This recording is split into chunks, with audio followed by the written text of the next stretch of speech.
இதுதான் தமிழக அரசினுடைய இன்றைய சட்டம்.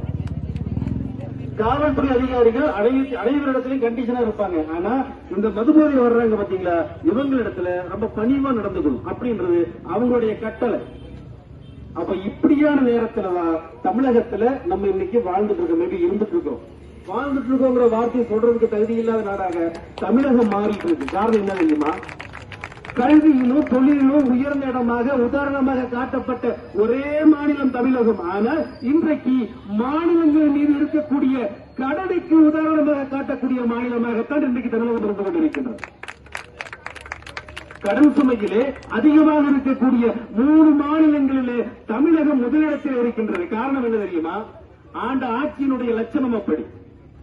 4.5 ஆண்டுகள் தான் ஆண்டு இருக்கின்றோம். ஆனால் 70 ஆண்டு கால அரசியல் களத்திலே நாட்டுக்காக வேண்டி எவ்வளவு கடன் பெற்றார்களோ அதை விட 1 மடங்கு அதிகமாக இன்றைக்கு கடன் பெற்று வைத்திருக்கின்றார்கள்.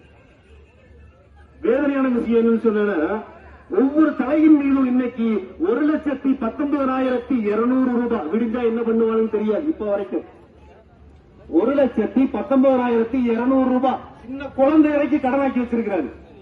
காரணம் என்ன? மக்களுடைய வாழ்வாதாரத்திற்காக வேண்டியா? மக்களுடைய வாழ்வு உயர்வதற்காக வேண்டியா? இல்ல, இருக்கக்கூடிய வருமானத்திலே 24% வாங்கின கடனுக்கு வட்டி மட்டுமே கட்டிட்டு இருக்கிறோம். எவ்வளவு கேவலமான விஷயம்!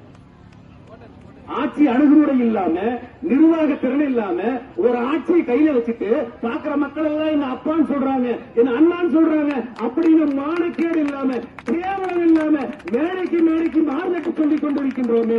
வளரக்கூடிய சமுதாயத்திற்கு நாம் எதை சேர்த்து வைத்திருக்கின்றோம்? கடனையும் போதையும் தவிர. போதை இல்லாத தமிழகத்திலே ஒரு பகுதியை காட்ட முடியாது. மதுபானம் மட்டும் போதை அல்ல,